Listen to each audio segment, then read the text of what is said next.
O tema que nós vamos abordar hoje é o paciente com ascite, principalmente os aspectos semiológicos. Então, normalmente nós temos entre 100 a 150 ml de líquido na cavidade peritoneal. E, sem dúvida nenhuma, o peritônio é um dos... Ele tem uma grande capacidade de troca de líquido, em torno de entre 1.000 a 1.500 ml, que são trocados diariamente no peritônio. E quando esse líquido se acumula de uma forma acima desse limite, a gente diz que está acontecendo ascite. A ascite é um acúmulo de líquido acima de 150 ml e tem várias etiologias. As principais nós vamos entrar em detalhes a seguir. Essa aqui é uma jovem com uma ascite tensa, né? Nós vamos ver sinal do piparote. Ela adquire uma posição lordótica, né? Por causa da mudança do eixo, né? O líquido acítico acaba fazendo com que ela fique corcunda. Observe que tem uma grande perda de massa muscular e ela tem uma circulação colateral, que o fluxo é de baixo para cima. E se a gente for observar, a distância do pubis por apêndice tifoide é menor do que do pubis para o umbigo, é menor do que do umbigo para a apêndice tifoide. Nós vamos ver qual a importância disso. E qual a importância do surgimento de ascite, principalmente no paciente cirrótico? A gente vê que a sobrevida em 5 anos é menos de 25% se esse paciente não for transplantado. Então, mostrando que a ascite é um fenômeno grave, a surgimento de ascite é um fenômeno grave nesses pacientes. Aqui é uma representação, né, mostrando a retirada do líquido acítico na Idade Média. Era retirada pelo umbigo, hoje não é pelo umbigo que se retira o líquido acítico, nós vamos ver. E aqui uma estrutura hepática, mostrando a distribuição dos hepatócitos, a distribuição vascular, a distribuição do sistema da área portal, dos ductos biliares, né? Tem a veia centro-lobular, então os hepatócitos são muito bem organizados, hepatócitos normais, no fígado normal. Olha o aspecto que fica no paciente que tem uma doença hepática crônica, né? Você tem verdadeiras ilhas de hepatócitos circundados por fibrose, o que isso vai interferir bastante, tanto na função hepática, como na hipertensão dos vasos, né? E isso é um dos fatores que contribui para a formação de ascite no cirrótico. Nós vamos ter um aumento na pressão porta, e nós vamos ter, ao mesmo tempo, uma diminuição na síntese de albumina e uma redução na albumina sérica. Os hepatócitos eles são fenestrados, né? Então, ele tem uma baixa pressão. Quando eu tenho uma agressão continuada do fígado, essas fenestrações elas são progressivamente perdidas, porque vai surgindo fibrose, né? E essa fibrose faz com que, além de não ocorrer as trocas normais entre o oxigênio e os nutrientes, que vem pelos sinusoides, pelo endotélio hepático, nós vamos ter perda da capacidade de síntese e aumento da pressão dos vasos, porque essas fenestrações vão ficar sendo substituídas por fibrose. Aqui a representação esquemática, nós temos a veia mesentérica superior, a veia esplênica, aqui o baço, que não está aqui representado, vão formar a veia porta. E essa veia porta vai se subdividir e a saída do sangue vai ser pelas suprahepáticas. Então, nós temos aqui, quando nós temos um caso, por exemplo, um trombo aqui na veia porta, eu vou começar a ter uma dificuldade do sangue passar para o fígado e vai aumentar o tamanho do baço. E como isso não pode ser um aumento continuamente, ele faz uma derivação e vai formar uma circulação colateral, que são as veias e principalmente vai formar as varizes de esôfago. Esse outro caso é o protótipo do cirrótico, que você vai ter uma alteração tanto de fibrose, como perda da função de síntese. O sangue que passaria com muita facilidade pelo fígado, ele agora vai ter uma dificuldade em passar, aquelas fenestrações que nós falamos previamente, e isso vai fazer com que haja um aumento do tamanho do baço e, consequentemente, a formação de circulação colateral. Aqui uma representação esquemática, um fígado normal, o espaço de Disse, que é o espaço entre os hepatócitos e o endotélio, as células de Kupfer, a célula de Kupfer fica no endotélio, as células de Ito, e aqui, quando eu tenho um processo crônico, eu vou tendo uma substituição, essas células, elas tomam uma nova configuração e passam a produzir fibrose, colágenos, e as células de Kupfer também são ativadas. Consequentemente, eu vou ter uma perda das fenestrações, que eu tinha as fenestrações anteriormente, eu vou ter uma perda dessas fenestrações e uma alteração nos hepatócitos.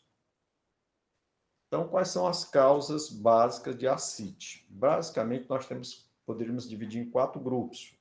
A principal causa de ascite, sem dúvida nenhuma, é a cirrose, mas nós temos a cirrose, nós temos a insuficiência cardíaca, nós temos a tuberculose peritoneal e a carcinomatose.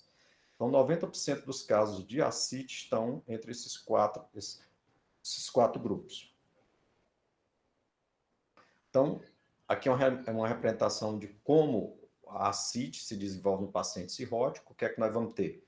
Nós vamos ter um aumento na resistência do fluxo portal e, em decorrência disso, nós vamos ter uma liberação de vasodilatadores. Essa vai causar uma vasodilatação periférica, uma vasodilatação no sistema esplânico, um aumento da pressão e permeabilidade dos capilares esplânicos e um aumento na produção de linfa.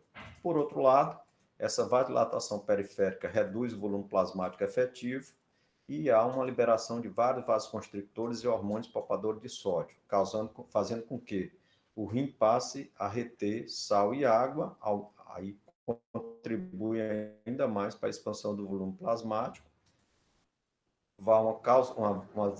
uma vasoconstricção renal, com a síndrome hepatorrenal, e uma diminuição do clíris de água livre, causando hiponatremia dilucional. Então, nós vamos ter um aumento na pressão, uma liberação de vasodilatadores, uma redução do volume plasmático efetivo e, consequentemente, uma vasoconstricção renal, e faz com que o rim passe a reter sal e água, contribuindo ainda mais para a formação da ascite. E o paciente cirrótico, dependendo do estágio em que ele se encontra, ele vai ter a hipertensão porta, que nós já vimos, que vai formar as varizes de esôfago. E o paciente que tem hipertensão porta, ele tem translocação bacteriana e tem a injúria hepática. E aí nós temos, na translocação bacteriana, os PAMPs, que são padrões moleculares associados a danos. E na injúria hepática, em decorrência da injúria hepática, nós temos os DAMPs, que são padrões moleculares associados a danos. Isso vai contribuir para uma inflamação esplânica e sistêmica, com a liberação de citocinas, quimiocinas, pró-inflamatórias, espécie reativa de oxigênio e nitrogênio. Isso contribui para uma vasodilatação esplânica, uma disfunção circulatória, uma disfunção cardíaca, uma disfunção renal, uma síndrome hepatorrenal, uma encefalopatia hepática e disfunção adrenal. Ou seja, existe toda uma cadeia de descompensação, porque você tem, no paciente cirrótico, a hipertensão causando translocação bacteriana, injúria hepática, inflamação esplânica e sistêmica. Aí a gente poderia dividir as etiologias da ascite em 2 grandes grupos. Um grupo que tem um envolvimento primário do peritônio. Então, o peritônio, ele equivale a mais ou menos um metro e meio ao quadrado, né, de área de trocas. Então, nós temos o envolvimento primário do peritônio aonde? Na carcinomatose peritoneal, na tuberculose peritoneal, nas vasculites, no desenvolvimento linfático, numa pancreatite, que tem envolvimento do peritônio, numa peritonite eosinofílica. E o outro grupo, que é o peritônio não envolvido primariamente. O peritônio vai apenas acumular o líquido ali, mas ele não tem um processo em cima dele que está causando que está induzindo a ascite. O peritônio não envolvido primariamente, nós vamos ter na cirrose, que é a principal causa de ascite, na insuficiência cardíaca, na hipoalbuminemia, na insuficiência renal, nas tromboses vasculares, seja na cava inferior, seja na porta, seja na suprahepática, e nas patologias tiroidianas descompensadas. E nós temos um grupo de ascite não peritoneal, que não está envolvido primariamente o peritônio e nem é de origem hepática. Quais são? A origem cardíaca, nós já falamos na insuficiência cardíaca, na pericardite constrictiva, nos estágios que tem a nasarca por hipoalbuminemia, onde é que nós vamos ver isso? Na sino nefrótica, porque vai perder a albumina, no desnutrido, porque ele não consegue comer uma alimentação rica em proteínas, nas enteropatias perdedoras de proteína, quando eu tenho um processo inflamatório crônico, principalmente afetando o intestino delgado, eu posso também perder proteína. Quando eu tenho insuficiência renal aguda ou crônica, na síndrome nefrótica, síndrome nefrítica, com envolvimento renal, eu também vou ter formação de ascite. E nas de origem vasculares, a obstrução da veia cava inferior, fístula arteriovenosa, e como nós falamos, na patologia de tireoide descompensada, um hipertireoidismo ou mesmo hipotireoidismo descompensado. E causas menos comuns, né, menos de 10%, nós já vimos, são de origem renal, patologias pancreáticas, patologias benignas ovarianas, origem tiroidianas, as vasculares trombo ou vasculites, os traumatismos, má formação linfática, na endometriose e nas peritonite infecciosa por clamídia, peritonite eosinofílica e no tumor primário do peritônio, que é o mesotelioma. Mas esses são menos de 10% dos casos de ascite. Como é que a gente dá o diagnóstico num paciente com ascite? O diagnóstico começa sempre com uma boa história clínica e um excelente exame físico. Então, tudo começa com uma boa história. Tá? A gente tem que fazer uma inspeção, uma ausculta, né? Principalmente quando tem quadros mais agudos, uma palpação superficial e profunda e uma percussão. E nós utilizamos os 5 sentidos que são fundamentais, quais sejam a visão, que é a inspeção, palpação, que é o tato, a percussão também, a ausculta, que é a audição, o olfato, para mim detectar o hálito hepático, o hálito urêmico, e o paladar. Só que o paladar, no caso, a boca, a gente vai utilizar mais para fazer o interrogatório. Então, esses 5 sentidos são fundamentais, não só no diagnóstico de um paciente com ascite, mas para qualquer diagnóstico que nós vamos utilizar, nós devemos sempre utilizar esses 5 sentidos que são fundamentais. E aí fazer uma divisão do abdômen em 6 regiões, né? Hipocôndrio direito, hipocôndrio esquerdo, epigástrico, flanco direito, flanco fossa ilíaca direita, flanco esquerdo, fossa ilíaca esquerda. E epigástrico, mesogástrico e hipogástrico. Por que isso é importante? Porque tem órgãos específicos nessas regiões. E aí tudo começa com uma boa inspeção, em que o paciente tem que ficar em decúbito dorsal, depois deve ficar em pé e observar também o dorso, não só a parte anterior do paciente, mas o dorso do paciente. A forma global, se tem alterações na pele, se não tem, observar o umbigo, observar se tem abalamento, cicatrizes, retrações, hérnias, se tem pulsações anormais, a influência dos movimentos respiratórios, se tem um peristaltismo visível, se não tem. Então, tudo isso está na inspeção. E aqui é fácil perceber, né, um paciente com abdômen plano, escavado, e aqui um abaulamento, né, de um paciente com abaulamento, com irregularidade, né, faço isso aí tudo na inspeção. Aqui é um aspecto que a gente chama abdômen batráqueo, vocês veem uma perda de massa muscular muito grande, uma flacidez muito grande nesse abdômen, pena que a imagem não esteja muito bem, mas é um abdômen batráqueo que você encontra nos pacientes que estão extremamente comprometidos, né? Os pacientes com desnutrição, por cirrose, por perda de massa muscular, por perda de falta de produção de albumina. E nesse também, o paciente sentado, com aumento de volume abdominal, vocês veem que tem um abaulamento. Além do aumento de volume abdominal, se você passar a mão, você vai perceber que essas veias são palpáveis. Então, isso chama-se circulação colateral. Então, num paciente com aumento de volume abdominal com circulação colateral, por ascite, aqui na inspeção a gente vai ver um abaulamento na região do umbigo, por hérnias, e essa paciente, né, que é um protótipo que a gente tem mostrado,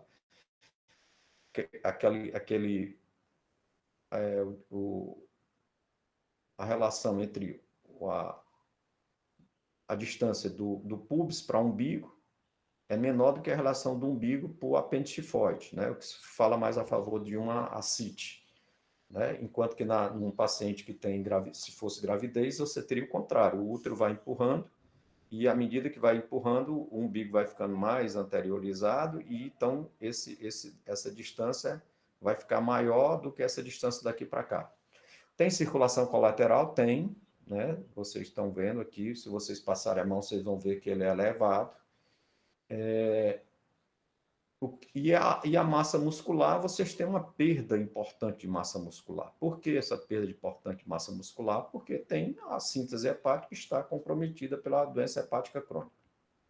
Sinais periféricos de doença hepática crônica, que serve para baqueteamento digital, uma língua despapilada. E uma vez que você está diante de um paciente com circulação colateral, é muito importante você ver o fluxo. Como é que é feito o fluxo? Então, quando eu tenho uma obstrução, o fluxo, né? Então, primeiro, para a circulação colateral, os vasos são visíveis e palpáveis. Eles têm que ser palpáveis. Então, o fluxo da circulação colateral, ele segue o mesmo princípio do vaso que foi obstruído. Por exemplo, a cava inferior, o fluxo é de baixo para cima. Então, na circulação colateral da cava, vai ser de baixo para cima. A exceção é no paciente que tem cirrose, que faz a recanalização da veia umbilical, que aí eu vou ter o aspecto de cabeça de medusa, ou seja, acima do umbigo vai para cima o fluxo e abaixo do umbigo vai ser o contrário, circulação para baixo. Aí aqui mostrando o aspecto de cabeça de medusa, né? Na circulação colateral tipo porta, com recanalização da veia umbilical, mostrando aqui o paciente que vocês vão palpar um frento, né, nessa elevação aí, por causa da circulação colateral. E como é que a gente faz para saber a direção do fluxo?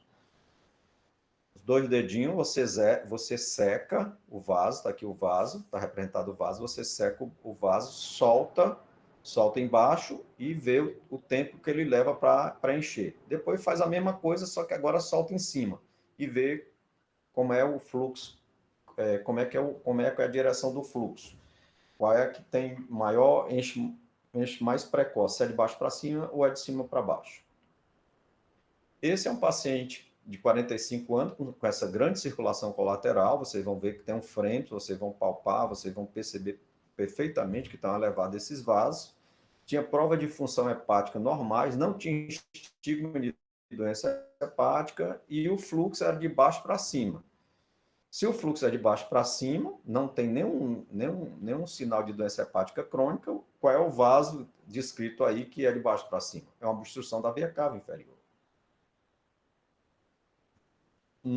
Agora nós vamos passando da inspeção, nós vamos agora na percussão, que é o semicírculo de Skoda. Eu vou percutir em linhas vários pontos e eu vou perceber que à medida que eu vou percutindo vai mudando o som, tá certo? O som nos flancos ele vai ficar maciço, no meio vai ficar submaciço e timpânico, e à medida que eu venho para os flancos ele vai ficar maciço novamente. Isso são semicírculo de Skoda.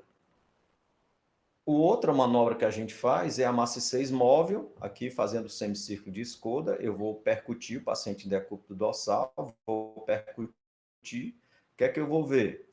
Como as alças são mais leves, elas ficam no centro e o líquido fica no dorso, fica nos flancos. À medida que eu for percutindo, aqui vai estar timpânico, submaciço, maciço, e aí eu peço para o paciente fazer a mudança de decúbito. O que é que acontece quando eu faço mudança de decúbito? O líquido que estava acumulado aqui vai para a mudança de decúbito e as alças sobem. Então, aqui era maciço, ficou timpânico, e aqui embaixo aqui era maciço, ficou timpânico, e aqui ficou maciço. Quando eu inverto, mudo de decúbito lateral esquerdo, vai acontecer exatamente o contrário.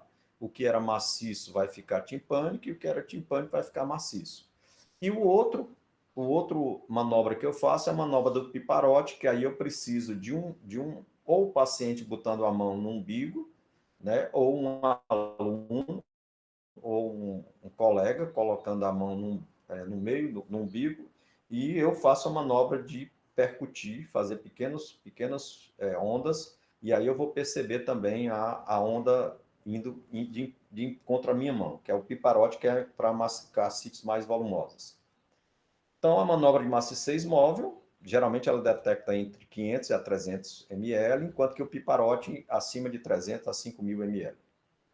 E essa manobra, que é o sinal da poça, como é que eu faço? O paciente está em decúbito dorsal, eu faço a percussão, vou ver que praticamente você não percebe mudança de líquido, porque tem pouco líquido, e quando eu mudo de decúbito, ele fica de 4, né? E eu faço a percussão periumbilical, o que é que eu vou perceber? Que é acúmulo de líquido naquela região.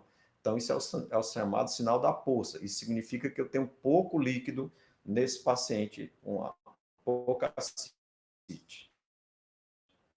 Aqui mostrando o sinal da poça, e aqui a manobra semiológica, manobra de todo paciente que tem ascite, eu tenho que colher o líquido acítico, e para isso eu tenho que fazer, eu faço uma linha imaginária da crista ilíaca esquerda até o umbigo, e no terço médio, no terço proximal, eu vou fazer a colheita do líquido acítico. Né? Tem que fazer uma anestesia, tem que fazer asepsia, né, para evitar a infecção.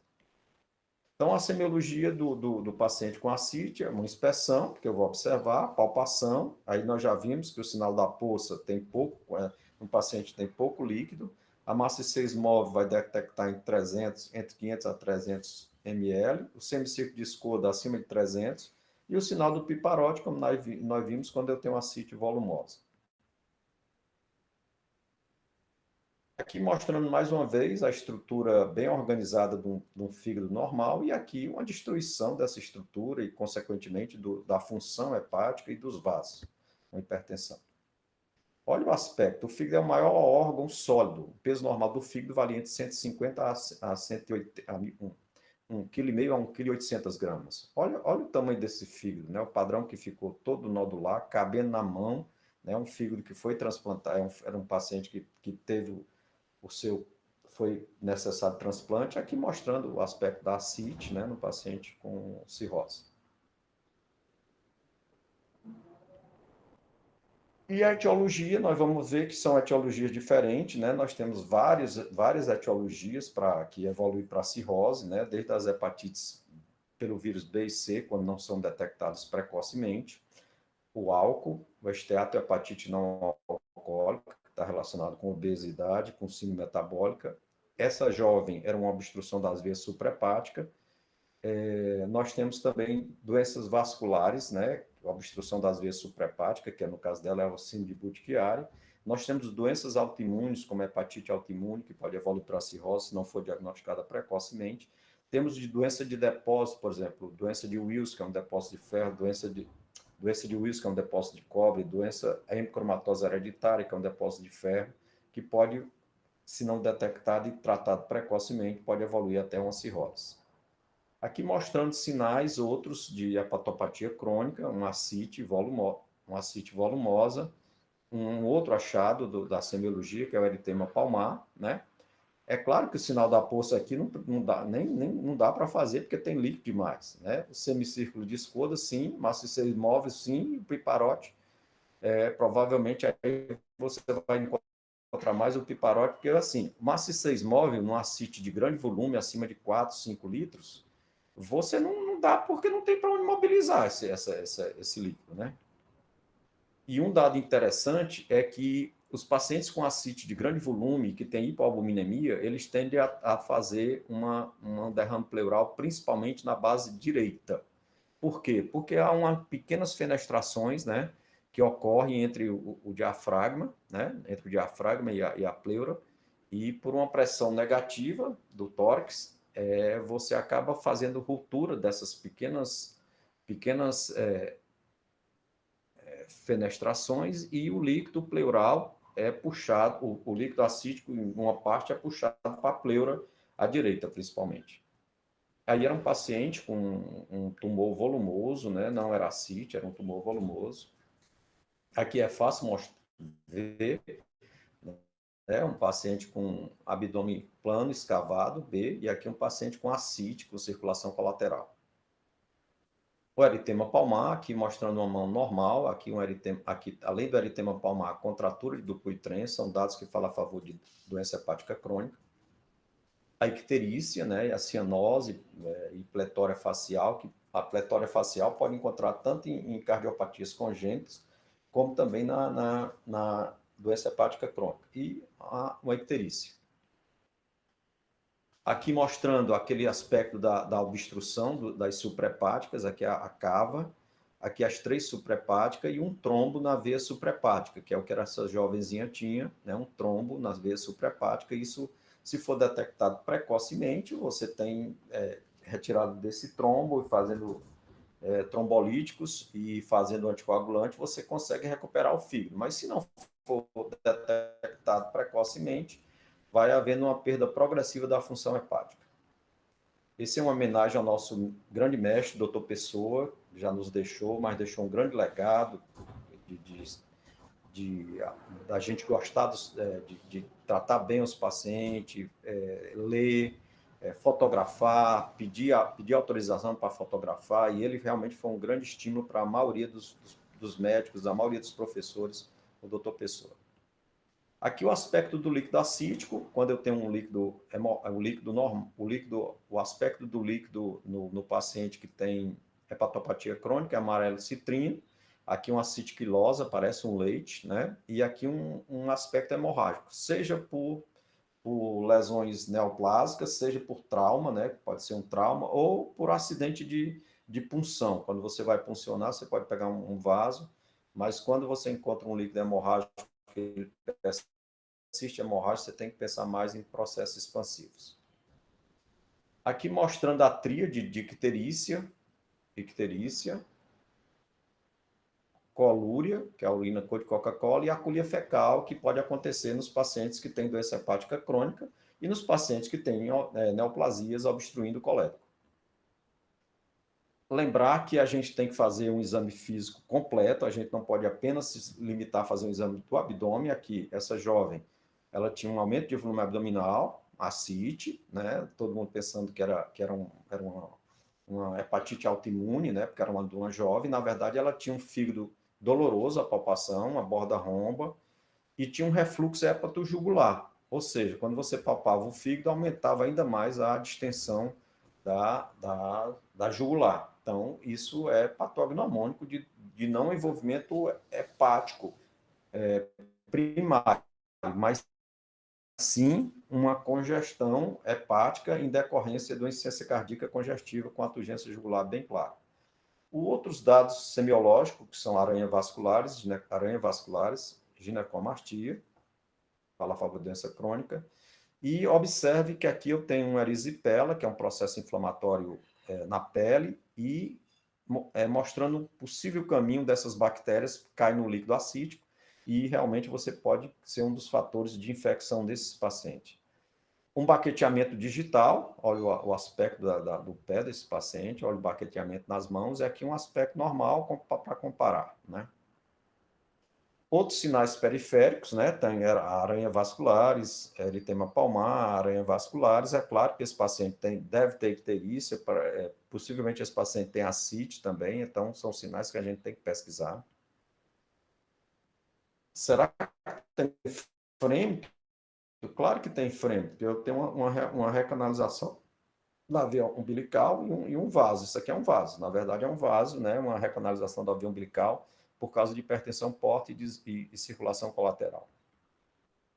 E essa circulação colateral pode chegar ao máximo e o risco de causar uma hemorragia digestiva as varizes de esôfago, e esse sinal aqui, que é um sinal premonitório, que é o sinal de Red-Spot, que é a presença de manifestações hemorrágicas que sugerem hemorragia. E aqui o sangramento de varizes de esôfago, né? Então, é uma das causas mais graves nos pacientes que têm cirrose, se não for controlada adequadamente. Você tem que fazer tratamento com ligaduras elásticas para diminuir o risco de ressangramento. E um dado importantíssimo num paciente que você está suspeitando de doença hepática crônica é exatamente fazer um ultrassom com Doppler. Normalmente, o fluxo, a gente vê essa convenção aqui, o que é que significa? Quando o fluxo se aproxima do fígado, ele vai ficar vermelho, quando ele se afasta do fígado, ele vai ficar azul. Então, a veia porta aqui está vermelha, significa que o fluxo está se aproximando do fígado. Então, isso é o fluxo normal, que é o fluxo hepatopetal. Vamos ver esse outro. Aqui, a veia porta, o que é que está acontecendo? Quando se aproxima do fígado é vermelho, quando se afasta é azul. Ele ficou predominantemente azul. Então, isso aqui é um fluxo que está fugindo do fígado. A gente chama hepatofugal. E isso é que vai dar origem à circulação colateral, às varizes de esôfago. E um dos aspectos que pode acontecer é a melena, que é a presença de sangramento digestivo alta, ou a enterorragia, que é sangue vivo nas fezes, né? Sangue vermelho vivo, o outro é um enegrecido, que pode estar dentro do quadro também das hepatopatias crônicas. Complicações hemorrágicas, porque do mesmo jeito que vai tendo uma alteração na síntese hepática, tanto na produção de albumina como dos fatores de coagulação, e eu ainda tenho um baço aumentado de tamanho, que eu vou ter um hiperesplenismo, e consequentemente eu vou ter plaquetas baixas. Já mostramos as varizes de esôfago, mostrando aqui um paciente extremamente consumido, e esse aspectozinho que é o flapping. Você pega a mão do paciente e solta, e ele vai fazer esse movimento, né, que é o flapping. Então, as principais causas nós já falamos de cirrose, vamos falar agora das outras duas causas principais, que é a tuberculose peritoneal e carcinomatose e insuficiência cardíaca. O sistema linfático também, eu posso ter patologias ao nível do sistema linfático, e isso, por exemplo, um trauma no sistema linfático pode causar um acúmulo que a gente chama de ascitiquilosa, que ela está presente principalmente em neoplasias, tipo linfoma, tuberculose, trauma do sistema linfático, pericardite constritiva, uma má formação linfática no HIV. Raramente você vai encontrar esse aspecto aí do líquido acitiquilosa num paciente com cirrose. E esse outro aspecto, que é um aspecto parece uma gelatina, que é o pseudomyxoma peritonei, é esse aspecto que fica, né? Fica um aspecto realmente muito... as pessoas que veem ficam muito assustadas. Isso não é pus, é tipo mucina, por pseudomyxoma peritonei. E aqui o aspecto quiloso, né? Que nós já mostramos anteriormente. Falar um pouco da insuficiência cardíaca congestiva, né? Que eu tenho um coração normal, aspecto normal do coração, um coração com hipertrofia hipertrofia do ventrículo esquerdo, e aqui um coração com miocardiopatia, né? Olha a espessura da musculatura, né?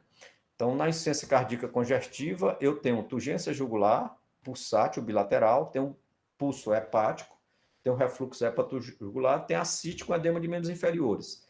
O outro grupo, que não afeta a musculatura, nem as válvulas, mas afeta o pericárdio, é a pericardite constritiva. Qual é a diferença aqui? Aqui um quadro mostrando a tomografia de tórax, com calcificação, né, o pericárdio calcificado por tuberculose, né? Eu vou ter turgência jugular bilateral, não pulsátil. E vou ter o pulso paradoxal. Como é o pulso paradoxal? Na hora que o paciente inspira, ele faz aumentar a turgência jugular, né? E no início poderá ou não ter edema de membros inferiores. Depois é que tem ascite, mas poderá ou não ter edema de membros inferiores. Esse era um jovem, né, que estava na enfermaria de cardiologia, e como ele tinha ascite e vinha da região endêmica de histosomose, os colegas acharam que era histosomose. Mas o que é que chamava a atenção? Ele em pé já tem turgência jugular. Opa, turgência jugular no paciente não é um dado frequente no paciente cirrótico, exceto se for um cirrótico que tenha, por exemplo, uma miocardiopatia pelo álcool, ou então uma miocardiopatia dilatada pela hemocromatose. mas normalmente o cirrótico ele não tem turgência jugular.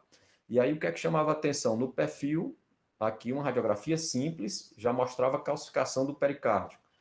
E, na verdade, era uma tuberculose pericárdica. Esse paciente foi feito a cirurgia e ele melhorou bastante do quadro dele. Isso é fácil de ver, que eu tenho um aumento da área cardíaca, né? A ascite que se acesta nesse paciente é uma ascite de origem cardíaca. E eu vou ter congestão hepática, né? Mas aí é uma ascite de origem cardíaca. E a história vai ser diferente, é dispneia paroxística noturna, o paciente acorda, ele tem palpitação, ele não consegue andar muito bem. Então, isso é um quadro típico de insuficiência cardíaca congestiva. Aqui mostrando a turgência jugular, né? No paciente com turgência jugular, não tolera o decúbito. O paciente cirrótico, mesmo com ascite, ele tolera relativamente bem o decúbito dorsal. Esse paciente não, ele tem uma turgência jugular e tem que se sentar, porque senão ele fica muito cansado. Aqui essa jovem também, que tinha uma hepatomegalia, estava sendo visto, achava-se que era uma doença hepática crônica. Na verdade, a turgência jugular falava a favor de que não era uma doença hepática, e sim, ela tinha uma congestão hepática por uma insuficiência cardíaca congestiva. Essa senhora também com a turgência jugular. E aqui mostrando as veias suprahepáticas bastante dilatadas, né? As veias suprahepáticas, e uma cava também bastante dilatada, diferentemente do que ocorre naquela síndrome de Budd-Chiari, em que eu tenho um trombo na veia cava e eu vou ter uma diminuição do fluxo nas suprahepáticas. Aqui eu tenho uma congestão em decorrência de insuficiência cardíaca. Um dado que é extremamente importante no paciente que tem ascite é você caracterizar se ele tem um GASA. O que é o GASA? É o gradiente soroacítico, ou seja, a albumina sérica menos a albumina do líquido acítico. Se ele tem um GASA elevado, ou seja, maior do que 1,1, fala a favor de cirrose, ou insuficiência cardíaca, ou síndrome de Budd-Chiari, ou trombose da veia porta, ou mixedema. Por outro lado, se ele tem um GASA baixo, o que seria um GASA baixo? Menor do que 1,1. Para mim fazer isso, o que é que eu tenho que ter? Colher o líquido acítico e, na colheita do líquido acítico, e ao mesmo tempo colher a proteína totais e frações no sangue periférico. Aí eu pego a albumina do líquido sérica menos a albumina do líquido acítico. Se for menor do que 1,1, nós classificamos como GASA baixo, e isso está presente aonde? Na carcinomatose peritoneal, na tuberculose, na síndrome nefrótica, na ascite pancreática, ascite de origem biliar, na serosite, nas vasculites. O que é importante? Por que é importante isso aqui? Quando eu tenho um GASA baixo, obrigatoriamente eu tenho que fazer uma pesquisa mais aprofundada para saber qual é a causa dessa ascite. Se eu tenho um GASA elevado, praticamente fecho o diagnóstico se ele tem sinais periféricos de doença hepática crônica ou se ele tem sinais periféricos de doença cardíaca. Aqui não, aqui eu tenho que investigar porque eu tenho dois grupos que são, esses dois aqui são os mais frequentes e esses dois são os mais frequentes, só que a carcinomatose é um tratamento e a tuberculose peritoneal é um outro tipo, é um outro tratamento. Aqui só ilustrando, né, esses slides não são, esses pacientes não são nossos, é do Hospital 9 de Julho, aqui não, aqui é um slide em inglês, mostrando o fígado cheio de implantes, né, implantes peritoneais aqui mostrando vários implantes, né, peritônio líquido acítico, vários implantes, né, então isso era uma carcinomatose peritoneal, aqui também não é nossa, é do Hospital 9 de Julho, mostrando vários implantes peritoneais, né, vários implantes, por neoplasia. E aí você vai ter, quando você vai colher, vai ter um GASA elevado, baixo, que diga, menor que 1,1. E um dado importantíssimo são esses dois achados, é o nódulo da irmã Josefa. O que é o nódulo da irmã Josefa? É uma metástase para umbigo, e isso é em homenagem a essa irmã, que no começo no final da década do século XIX, ela fazia a sepsia dos pacientes que ia submeter à cirurgia, e ela percebia que quando tinha um endurecimento da pele, no umbigo, esses pacientes morriam mais precocemente. Ela começou a chamar atenção, para o cirurgião, e o cirurgião depois fez a correlação de que realmente era nada mais, esse endurecimento no umbigo, nada mais era, não era a hérnia, e sim o nódulo ficou conhecido na literatura como nódulo da irmã Josefa. Esse outro nódulo, que é o nódulo de Wischel, é extremamente importante pesquisar, que é um nódulo endurecido na região supraclavicular esquerda. Isso é um sinal de metástase, principalmente de tumores intraabdominais. E aqui é um outro aspecto, né? Um paciente que tinha tosse, tosse produtiva, febre, principalmente febre noturna, por mais de 4 meses, com essa caverna aqui na radiografia do tórax. E tinha, se vocês vão ver aqui, ó, tem esse pontilhados aqui, né, no peritônio, aqui sobre o fígado, mostrando um pontilhado menor, bem menor do que do que aqueles pacientes que têm metástases peritoneais. Então, na verdade, isso aí, quando fez a biópsia, colheu a biópsia e tinha uma lesão, uma necrose caseosa com cásio no meio e deu positivo para BK. Isso aí era tuberculose peritoneal. De novo, esse grupo da carcinomatose e da tuberculose peritoneal, eles vão ter um GASA baixo, ou seja, gradiente albumina sérica menos albumina do líquido acítico menor do que 1,1. A síndrome de Meigs é interessante porque é um tumor benigno do ovário que dá derrame pleural. E aí você pode, ao detectar no ultrassom lesão no ovário e um derrame pleural, você pode pensar que aquilo era uma lesão neoplásica. E, na verdade, quando você retira o tumor benigno do ovário, há uma resolução do derrame pleural. Então, isso é a síndrome de Meigs, ele pode levar também o CA19, o CA125, mas é uma lesão benigna, mas tem que ser retirada. É o fibroma, tecoma, tumor de células granulosas. E esse é um sinal clássico que todo aluno tem que saber, todo profissional tem que saber, um paciente ictérico com vesícula palpável indolor, né? Então, aqui, essa aqui vai ter movimentação respiratória, né? Como a vesícula está em contato com a vesícula, abraça o fígado, abraça a vesícula, e o fígado está em contato com o diafragma. Quando eu faço a manobra respiratória, isso aqui desloca. Só que na palpação, quando eu vou palpar, o paciente não sente dor. Isso é sinal de Courvoisier. Isso é um apanágio de lesões malignas, seja da papila, seja do duodeno abaixo, do duodeno, seja da cabeça de pâncreas ou do colédoco terminal. Isso é uma vesícula palpável indolor, mostrando metástase, né? Uma outra causa de ascite também são as neoplasias. Aqui, uma complicação da cirrose, que é a formação do carcinoma hepatocelular. Essa senhora é um caso à parte, ela veio para fazer um transplante hepático, né? Mas acontece que ela tinha, na história, a história é fundamental, a gente percebia que ela tinha uma mama bem desenvolvida à direita, mas uma mama atrofiada, né? Chamava a atenção que era atrofiada. Quando nós fomos ver, na verdade, ela tinha retirado a mama esquerda e a mama direita era uma prótese, que ela também já tinha retirado. Na verdade, isso era um metástase, né, de tumor de mama.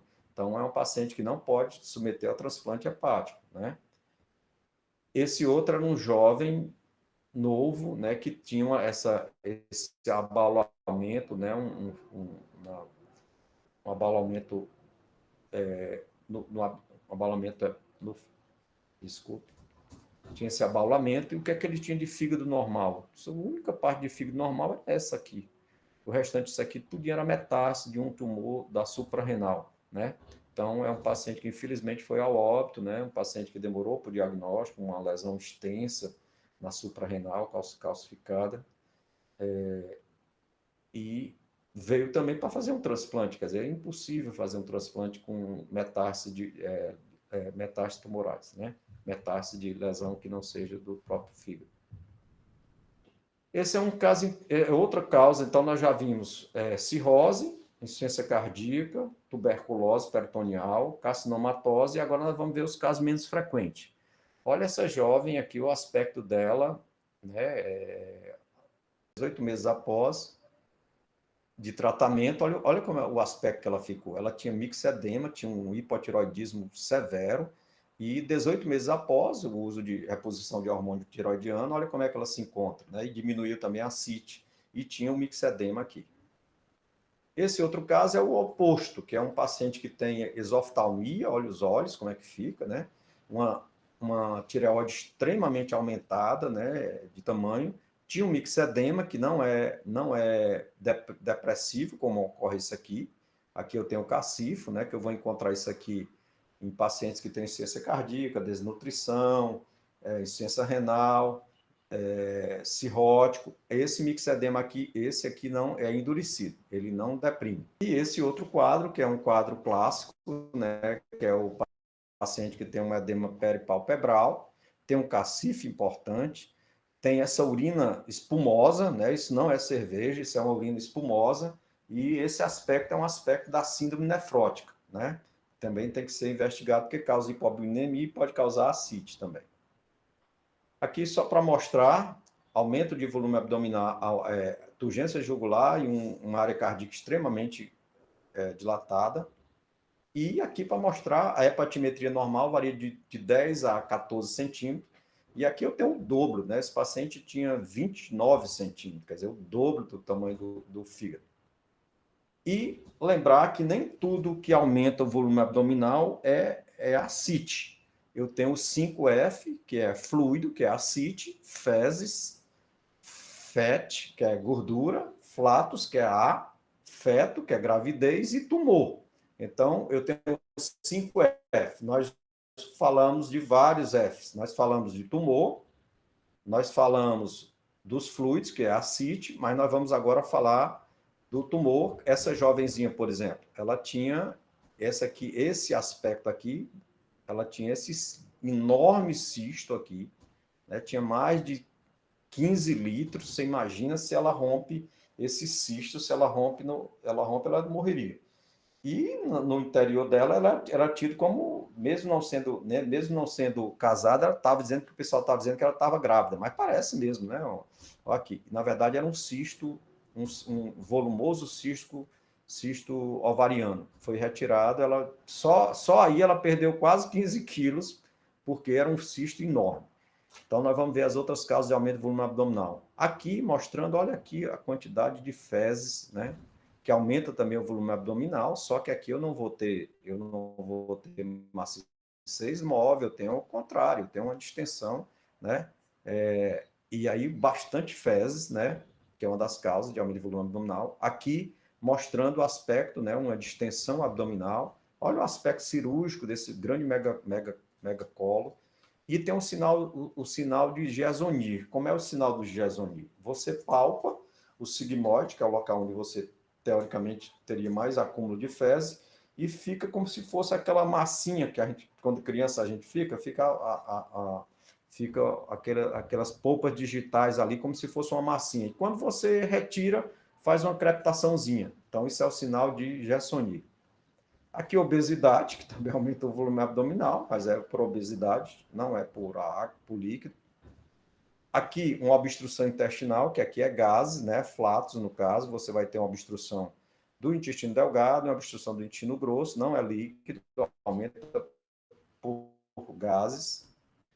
E feto. Então, como nós falamos, o fluido aqui, vamos fazer novamente do apêndice, do pubis até o umbigo, essa distância, e compara essa do umbigo até o apêndice tifoide. Na gravidez, o que é que eu vou ter? Essa distância é muito maior do que essa, né? Por causa do útero é empurrado para cima. Mostrando também o edema bilateral e aqui um edema unilateral, né? O edema unilateral a gente tem que pensar mais no processo obstrutivo, processo de trombose. Aqui um cacifo à esquerda e aqui um elefantias, né? Que é um processo crônico. Então, como é que a gente aborda um paciente com ascite? Primeiro, como vocês viram, colher uma boa história, realizar um excelente exame físico, tentar diferenciar entre os 4 grupos mais comuns: cirrose, insuficiência cardíaca, carcinomatose, tuberculose peritoneal. Todo paciente com ascite recente deve realizar um estudo do líquido da ascite, quando eu tenho que ver o aspecto, se é amarelo citrino, se é hemorrágico, se é quiloso. Faça uma bioquímica para ver a quantidade de leucócitos que tem no líquido acítico e realize o cálculo do GASA, que é a relação albumina sérica menos albumina do líquido acítico. Nos cirróticos, orientavam dieta hipossódica e uso de diuréticos. Então, essas são as principais causas de ascite, 90% dos casos de ascite são um paciente que tem cirrose, tuberculose peritoneal, carcinomatose ou insuficiência cardíaca. E a gente espera que, mesmo com essa pandemia, a gente possa ter fornecido dados para vocês, né, que possam ser úteis para o futuro de vocês. E a gente tem que ter essa atitude aqui, né? Quando a gente está diante de um obstáculo, a gente não pensar dessa forma.